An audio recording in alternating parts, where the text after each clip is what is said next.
So first of all, thank you all for coming today and for participating. Many of you have participated over the last 3 days.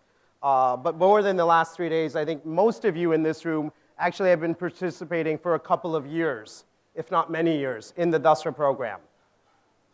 Today we have entrepreneurs, we have philanthropists, we have donor agencies, we have corporates, and these are all individuals that have really participated in this journey of Dasra and of really spreading what we term strategic philanthropy, not just in Mumbai, but across the country and really across the world. The speech that I gave last year, I think, was a little long and a little aggressive, where I clearly remember telling the audience that spending the day in the Taj in itself is not social work. Spending the day in the Taj is not going to move 700 million people out of poverty. And spending the day at the Taj is actually the starting of your action, not the end of your action.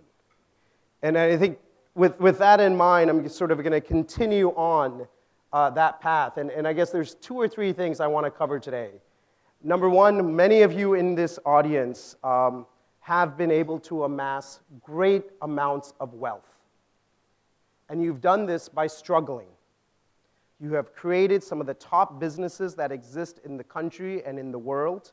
You have had the challenges of government, of various laws and regulations, of an unskilled labor force, of lack of investors, and the various other hurdles that you must have faced, yet you still built some of the strongest businesses in the world. You guys are the reasons why India is known as a superpower.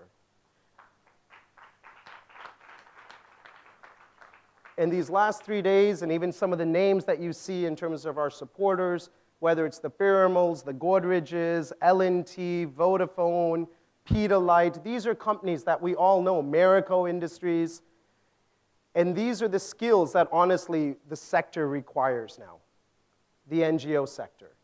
And I think at times people are not sure of when's the right time to make a difference, when's the right time to actually devote a portion of your philanthropy or your funds, as well as your time, towards this space, and when is the right time to really create greater value. And I think with that, talking a little bit about perhaps the story of Neera and mine story, I guess, will hopefully inspire you to realize that you're in so much greater position today in 2014 versus where we were in 1998 when we decided to take this journey. In 1998, we were working at Morgan Stanley. 3, 4 in the morning, we would be sitting there doing copies for clients. And we would talk about how the skills that we learned there could be transferred more effectively to the nonprofit sector. It was entertaining for me, I guess, over the last couple of weeks when I've met some philanthropists. They were actually under the impression that we had significant amount of wealth, which allowed us to actually make the decision to leave the US and come to India to start Dasra. Little did they know that we paid for our college education on our own. Our parents are very humble, middle-class individuals. And it wasn't necessarily that we had a full bank account that propelled us to make this change. But I think more importantly, it was the issues that we saw in front of us. Earlier today, we talked about a sense of urgency, and these statistics that you see on the slides and the panels beside me hopefully will help you realize that when we have 56,000 women every single year dying just by giving birth in our country, that should be incentive enough to take action. When we have 1,600 children dying every single day under the age of 5 due to lack of sanitation, that should be enough to take action. When we have issues of rape and violence every single day in the newspapers, that should be enough to take action. And at the age of 22, Neera and I, with limited capital, limited expertise, and absolutely no networks in this country, we decided to take action. What has that achieved? As Tarun said, not much, but at least it's $40 million worth of funding that's come into the sector over the last 15 years.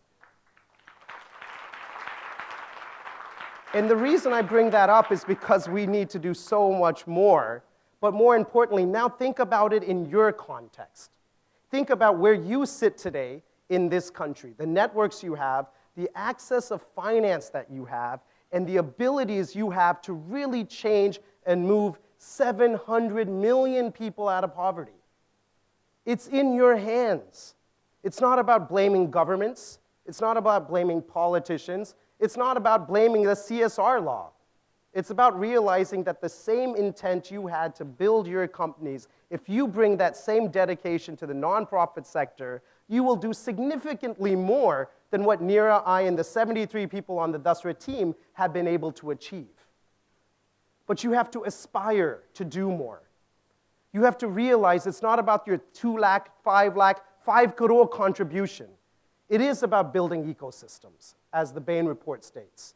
It is about tackling the $10 billion issue we have in reproductive maternal health and empowering adolescent girls to make the right choices, enabling them to have children 3 years later than they currently do. It is about putting your name in the background, like Harshit said, and actually focusing on the scale and the impact that you have, the capabilities, and honestly, the responsibility to your country to do. That same sense of responsibility is not something that just the 73 people at Dasra bring to the table, but a large portion of the civil society organizations that exist have that same level of responsibility. And I think it's time to wake up and realize they don't have the access to networks. They don't have a bank account which allows them to look after themselves, their children, and their grandchildren. What they have is this passion to create impact and scale and look at the communities that are in front of them and actually move them out of poverty. Hearing Matthew Spacey speak, and when he speaks at Magic Bus events, in fact, earlier this year, it was Abhishek Bachchan who had to pull this out in the room during a fundraising event for Magic Bus to say, look, all of you, remember, Matthew is not even from this country. And look how much he has done. He gave up his job as COO of Cox & Kings and decided to actually work with youth on Fashion Street, not too far away from here, because when he played rugby at the Bombay Gymkhana, he felt that the 30 or 40 children that were watching him play rugby was an embarrassment to himself, and he took it upon himself then to start an organization that works with 300,000 youth across the country, one of the strongest youth development programs that exists today. He didn't have access to capital. He didn't have access to networks. He had a vision, a passion, and a dream, and he's been able to implement on that for the past 15 years. How has he been able to do this? Because he had access to growth capital. As he said on stage, Dasra gave him a small amount of funds, 10 lakhs a year for 3 years, nothing. But what we differentiated with our funding was, A, we said you could only spend it on management cost, because business logic told us if you have strong management teams, you can build strong organizations. That's why Magic Bus today is respected not only in India, but globally. In fact, in their effort to create an ecosystem, just about a month ago in Delhi, they brought together representatives from 22 different countries to learn about how Magic Bus is engaging youth, using sport, but changing these communities from ground up.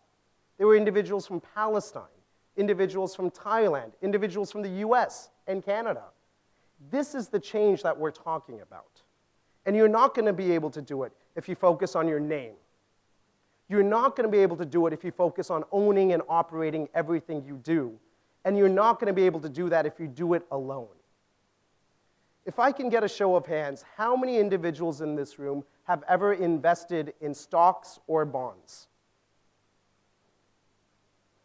Majority of us have. And you've done that without visiting the company's boardroom, without meeting the management team, without actually even understanding their annual plans. Yet, you must have realized that your ability to enable Infosys, Microsoft, Tata, TCS, and others was because they had existing teams in place, business plans and structures, and you came in as an investor. I think it's time for people to realize that perhaps your role is that of an investor. And you do it every single day in the for-profit world, but you need to have that same stance in the non-profit world. What I mean by that is let these entrepreneurs create their plans and execute on them.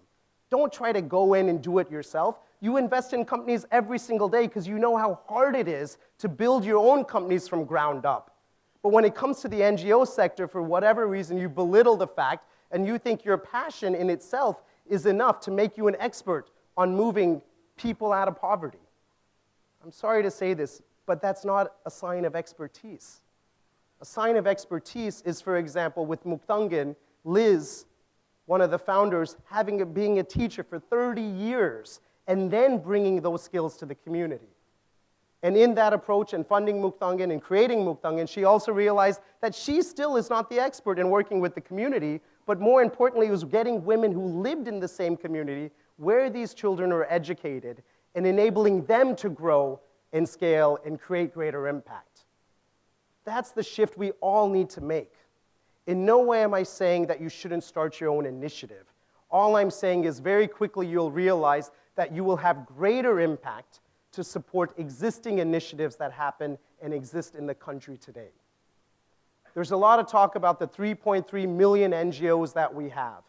And even if we look at just, let's say, 10,000 of them that are legitimate, that have good leadership, that have the ability and the passion to scale, if you support those 10,000 with management cost, with long-term commitments, and flexibility, enabling them to make the right decisions, I guarantee you we'll be sitting in a very different India today, 10 years from now, than we are now. And I think it's time that you take this onus and responsibility on yourself and the networks that you bring to the table, because it's not about the time.